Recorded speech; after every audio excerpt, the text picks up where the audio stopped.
Why, yes, I'm a PSP enjoyer. How could you tell? PSP is a great system. It's one of the few systems that I'm really just irrationally nostalgic over. As you can see, I do have a tiny little bit of experience when it comes to PSP hardware, so I thought I'd go ahead and make a video sharing it with you guys. So if you want to get a PSP in the year of our Lord 2024, I'm going to be discussing some pros, cons, comparisons, pitfalls to avoid. And yeah, let's get into it. So the first question you want to ask yourself is, do you even need a PSP? The PSP is a solved problem at this point. We have an excellent emulator, PPSSPP. It's open source. It's on every single platform. And then also you have the option of the PS Vita, which technically, with varying results, does everything that a PSP can and more. So you really need to ask yourself, is it worth it to be chasing after a 10-year-old handheld console when, technically speaking, you don't even really need them anymore? So that's definitely something to ask yourself. The PS Vita is a whole other can of worms. Probably deserves a video of its own. Maybe I'll get to this. So let's say you decided you're gonna do it. You're gonna take the plunge. You're gonna get the PSP. What do you need to watch out for? First dilemma you're gonna encounter is, which model do I get, right? There's the 1000, 2000, 3000, and PSP Go, PSP Street. You'll notice I don't own any model that's not a 2000 or a 3000. The 1000 models, some people like how chunky they are, but they have half the RAM of every other PSP model. So that does affect homebrew performance if you're going to be getting into that. It tends to have worse battery life, and they are a lot older, so they do tend to suffer from a lot more hardware issues, just age-related hardware issues. Now, I do know that there's an IPS screen available for the 1000. From what I understand, it's definitely an improvement over the stock screen, but it's not like an amazing screen or anything. That has some pretty significant ghosting issues. So I just decided to completely skip it. Overall, the 1000 is a fine way to play PSP games. It's not like flawed or anything. It's just compared to the 2000 and the 3000, it's just not as good. It's also missing video out, which the 2000 and 3000 have. On the other end, the PSP Go, it's way overpriced. I don't care that you can dock it and connect to DualShock 3. Like, who gives a shit, right? There's a million ways to play PS1 games and PSP games on a TV screen. It's with a controller. Like, it's a solved issue. You don't need to be spending $300 on a shitty PSP Go dock. PSP Go obviously is going to have a higher rate of failure just because of the hinge. This is just anecdotal, but I'm pretty sure that the PSP Go has worse screen yellowing issues than every other PSP. I don't really have a way to prove that, but just from what I've seen, it does seem to be an issue. And yeah, price. And then you have the PSP Street. Build quality is kind of shit, but other than that, kind of functionally identical to a 2000 and 3000. So if you can find a really cheap one, or if that's all that's available to you, the PSP Street is not necessarily a bad way to go. But you do have to watch out, though, that it does tend to use radically different parts. So the parts availability is not going to be as good for the Street, right? And that's also taking into context that the parts market for the PSP is complete dog shit, and we're going to discuss that in depth a little later. PSP 2000, PSP 3000. The biggest difference between these two guys is going to be the screen. The 2000 tends to have so between the 2000 and the 3000, the biggest difference between them is going to be, how shitty do you like your screen? The 2000 has a very ghosty screen, especially when you're used to a modern display or a modern high refresh rate display. The 2000 it hurts your eyes for a bit until you get into it. Very smeary, very ghosty. The 3000 is much less. The 3000 still has ghosting, but it's a lot less. But then it has this weird interlacing thing that it does. So the screen's going to be a little bit brighter. It's going to have technically more color depth, I guess. That's going to be your biggest consideration really between these two is, do you go for ghosting or do you go for interlacing? Pick your poison. All right, so let's discuss price. Clearly, these things are not $50 anymore.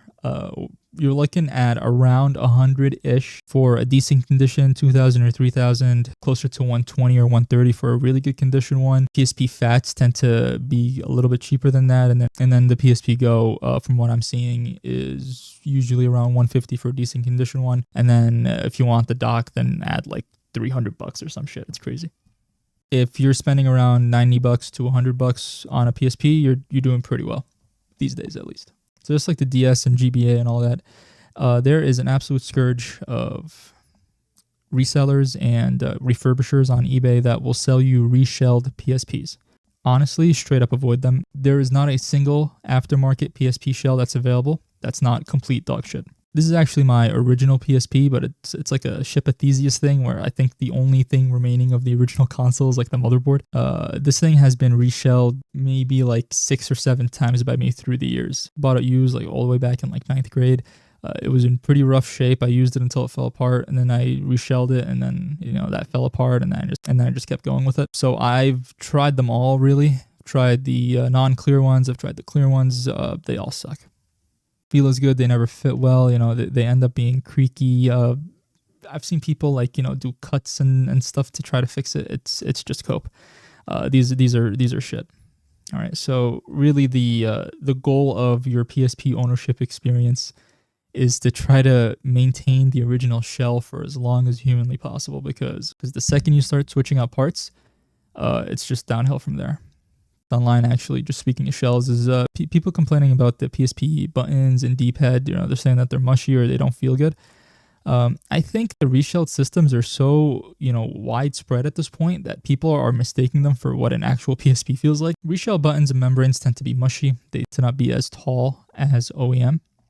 So what happens usually is when you press them down, they go kind of either flush with the shell or under the shell. It feels really bad. The membranes are kind of floppy and just mushy in general.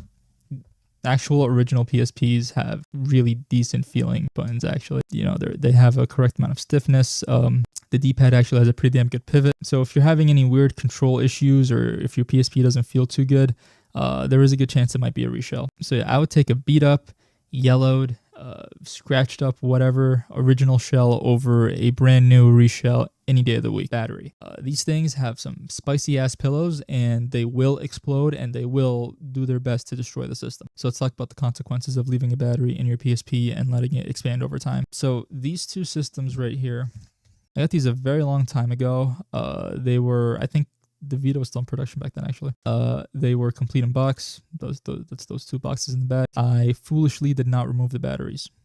So what happened was both of these had spicy pillows in them, just kind of being compressed over time, especially in the box. Caused various issues with the both of them. But, it does display the damage that a battery can do. So what I'm going to go ahead and say is do not buy complete in box or do not buy sealed PSP units, because I can guarantee you there's like a 90% chance that the battery in there has completely blown up and it's destroyed the console. So if you're buying a boxed PSP, to check with the seller and ask them if the battery has been removed. Let's start with some obvious problems with the battery. So it's going to be the battery door, and you just saw what happened there. All right, so the PSP has two little latches to hold down the battery door. There's the latch on the door itself, and then there's this little plastic hook thing that kind of goes into it. If you're lucky, this is what's going to break, because you can just replace the battery door. It's not that big of a deal.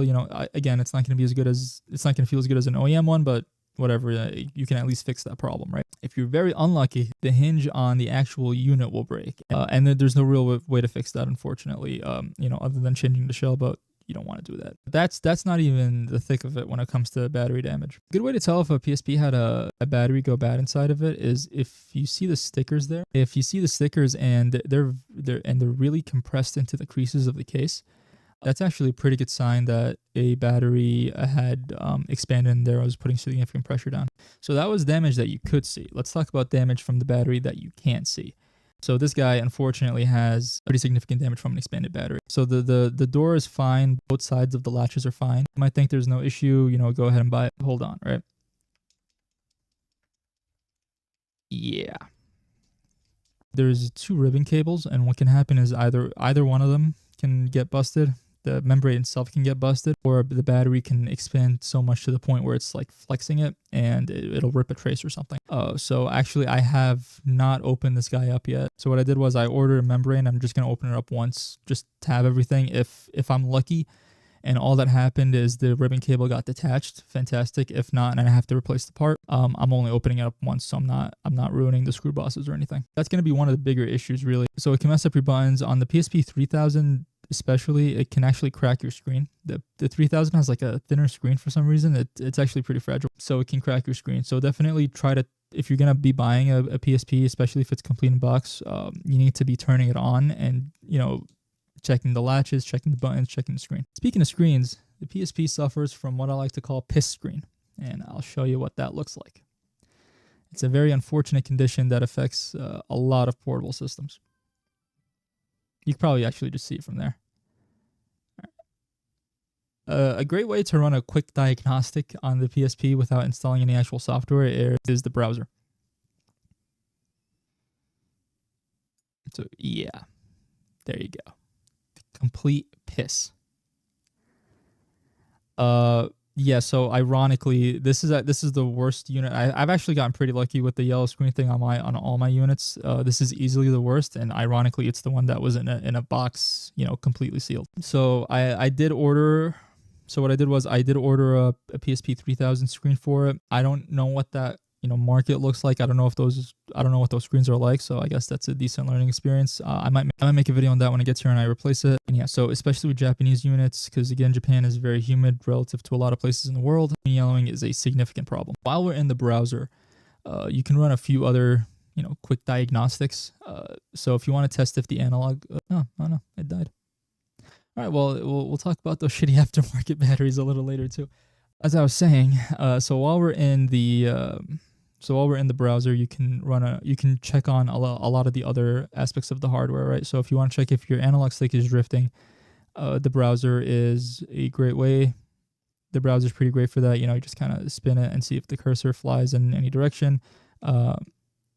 You can test the shoulder buttons, see if they're responsive. You can test the buttons, obviously, and everything is going to be working there.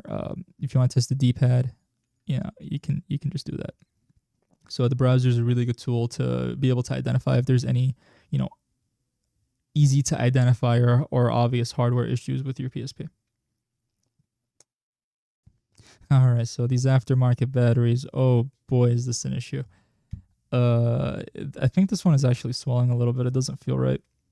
But anyway, this is not a 3600 milliamp hour battery. It's not even half of that. It's probably not even a third of that. But this is what a lot of people shove in their PSPs, and it gives them an hour battery life, and they complain, oh, the PSP had terrible battery life. It seems like, so this is anecdotal. I did order one. It's not here yet.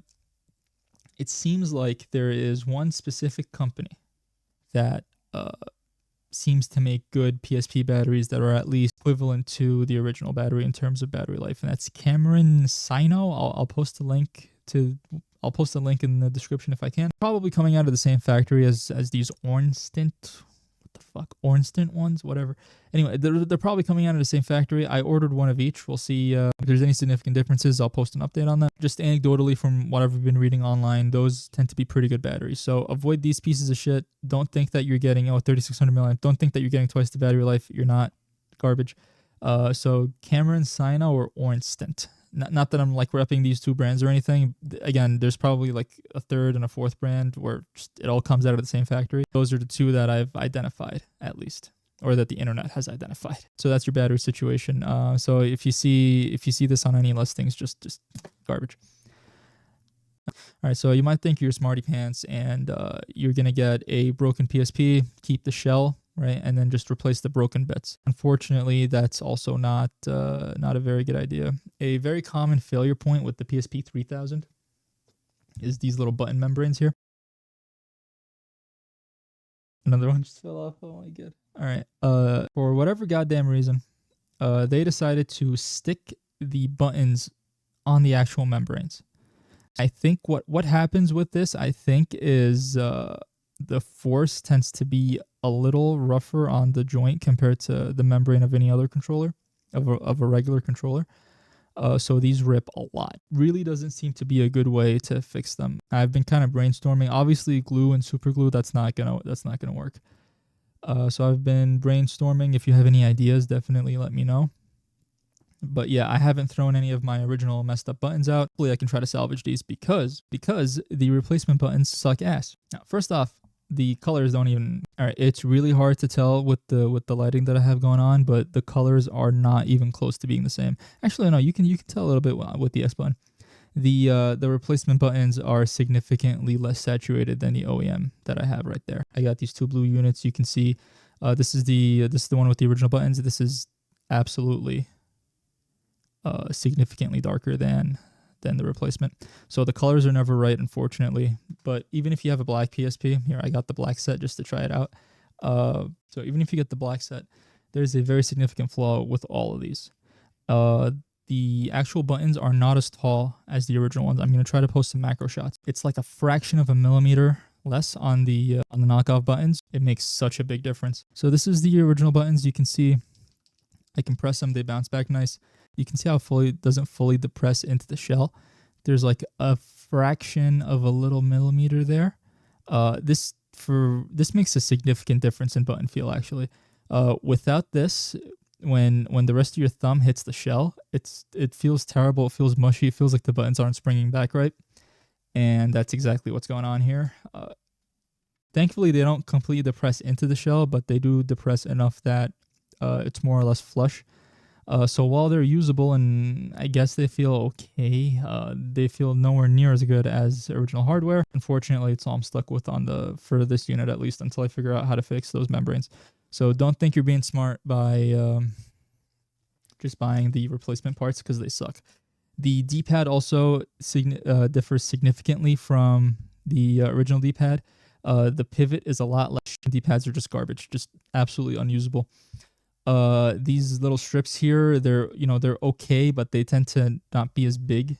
They tend to not fill the holes as well, kind of rattle around. It's really annoying. So out of all these kits, really the only thing that's even remotely usable is the membranes. You can see I've actually been trying stuff to see if I can raise it just a little bit without affecting how it depresses. So far, I'm not successful, unfortunately. Hang on to as much of the original parts as you can. Try to not change things out unless they're completely borked, and don't think that these are going to save your PSP because, unfortunately, it'll get it. Let's be real here. I'll be fair. It'll get it functional, but it won't feel good. Especially these D-pads. Do not throw out your PSP D-pads, please. Or the membranes. So those are a lot of the more significant flaws. Let's talk about some of the more nuanced issues and how to maybe take care of them. If you have a scratched up screen, so technically you can pop the plastic bit out. You can pop the screen covering off and put another one in. The aftermarket ones tend to have this really annoying rainbowing effect. They don't look good at all. And they tend to also not fit too well. They sit a little too deep. So those suck. 99% of aftermarket shit for PSP just don't even bother. I'm tired. I'm honestly a little bit tired of repeating myself over this. What you can do though, so you can try to buff out minor scratches with Polywatch. And yes, unfortunately, I do have a watch issue. You can check out my other channel for that if you want. Shameless plug. So you can use some Polywatch, put some elbow grease into it. It should get rid of most small scratches. The deeper scratches, it'll at least even out the grooves so they won't look as bad. So don't immediately go to popping out these plastic screen covers. You can salvage them for the most part. Polywatch is super cheap, so you can just go ahead and try that. You can try toothpaste too, but I don't think it's as abrasive as Polywatch, and also it gets everywhere. Just use the freaking Polywatch. It's like $10. To address the battery door issue, obviously tape. And that's probably what I'm gonna end up doing here is just double-sided tape when I decide to replace the battery, and maybe double-sided tape here without doing some radical hardware modifications. Obviously, there's just getting a case. These cases, these cheap ass like $2 cases, they're actually not that bad, surprisingly. So it'll hold in the battery door for you, so that's pretty good. But it has a built-in kind of screen covering thing. And it's removable too. It's hinged. But this is nice, so it actually does stop a pretty significant amount of dust from getting into the system. Protect them pretty well. They don't feel good, though. I'll admit, they don't feel good. And all these plastic cases kind of feel like shit, to be honest. They get slick and they get covered in fingerprints. But I figured out a way to take care of this. Watch this. You better subscribe after seeing this. You can brush out these cases. Right, so you'll see I did that here. All I had to, you can use sandpaper, whatever grit, it doesn't really matter. But you can use sandpaper to brush out these cases, and they feel significantly better to the point where it can pass for an original product. I mean, you can kind of just hear my glove on that. It's matte. It doesn't attract any kind of fingerprints. It feels really great to hold, actually. I've been doing this with all my systems. I used to ignore these shells like the plague, but after I started doing this, these are great, and you can do it on the front too. So it's a lot less fingerprints. These are really good. All you need to do, it's not difficult to achieve or anything. Just take some sandpaper or any kind of abrasive thing in that category, and just literally just go in one direction, and it'll keep doing that until you have the desired roughness. It really transforms these things from being garbage to being a surprisingly good deal for a $2 case. The other thing I would recommend doing with PSP is just slapping on a screen protector. Get as many scratches out as you can, put this on, you'll never have to worry about it ever again. Here's yet another issue with the 3000s. The early 3000s, I think it applies to all of them, but the early ones especially, it seems like, and the black ones especially, they have a flaking issue, right? So the finish will flake off. This is my second oldest PSP. I've had this since I think my last year of high school. So the glossy finish will flake off, and it's really annoying. Again, I thought about how to take care of this, right? So I thought about tape. Doesn't seem like a good idea because the tape is going to peel off and then it's going to take the rest of it off. I do want to preserve as much of the finish as possible, but also stop the flaking. So I thought about it a little bit, and I've reached a conclusion. Clear nail polish. Now, it's not pretty, but also it wasn't pretty before. But I gave it, I think, 2 coats. Yeah, I gave it 2 coats of just clear nail polish. I let it dry, and it has completely taken care of the flaking. It also kind of feels similar to the original finishing, so it doesn't feel out of place in your hand or anything.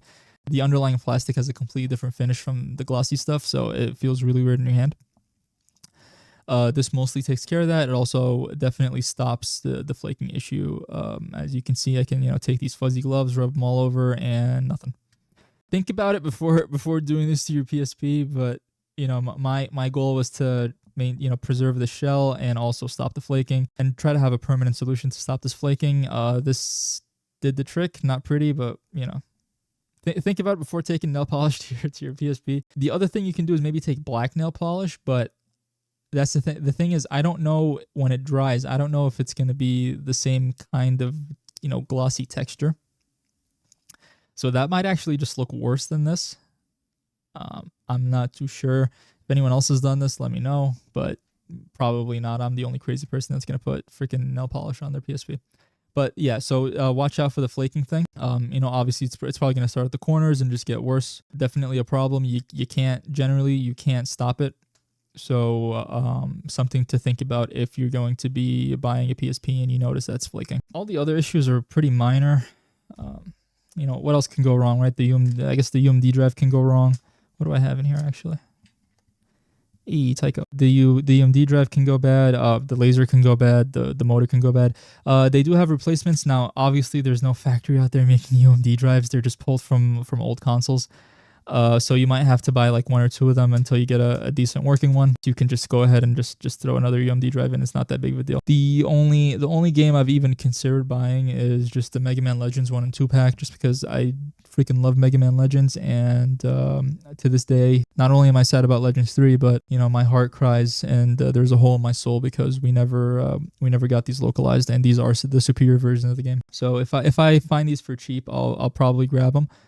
But generally speaking, guys, seriously, just don't buy PSP games. All this thing needs is 3 files, and it's hacked, and it runs backup. So, do not be wasting money on PSP games. You see, you're really nostalgic over this sound.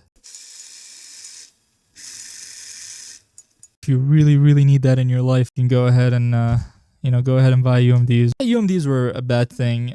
They're kind of outside the scope of this video, but UMDs for 2004, the amount of data that UMDs can hold, that was actually really revolutionary. Considering that the last portable before this was the Game Boy Advance. Crazy jump in capacity there. But that's a whole other discussion. Oh, by the way, this one, the reason why it's so beat up is eventually I completely gave up on trying to restore this guy, and I had a job by then, so I went ahead and I bought this. It was also used, but it was in significantly better shape, and you can see that the shell and even the original analog stick has held up to this day.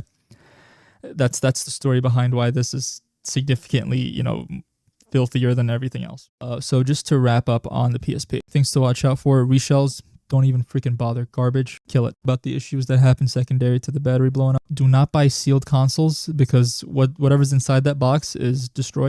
Maybe the one last thing is probably analog sticks. The aftermarket analog sticks, PSP analog sticks tend to be pretty drifty, unfortunately. I has been through like 8 or 9 analog sticks because this was back in my Monster Hunter phase. I chewed through these. PSP analog sticks are generally their replacements are cheap, but you have OEM ones. They're not. They all come out of the same shitty factory.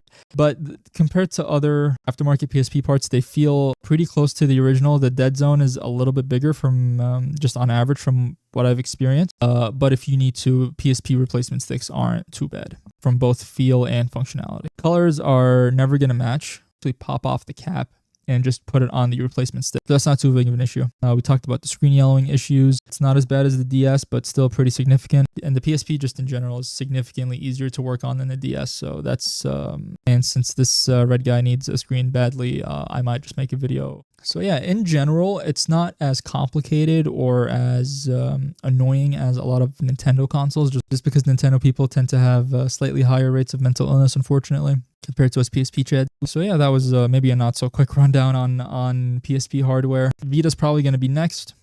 Like the video if you liked it. Tell me what you think. Subscribe for more quality video game content. And yeah, see you.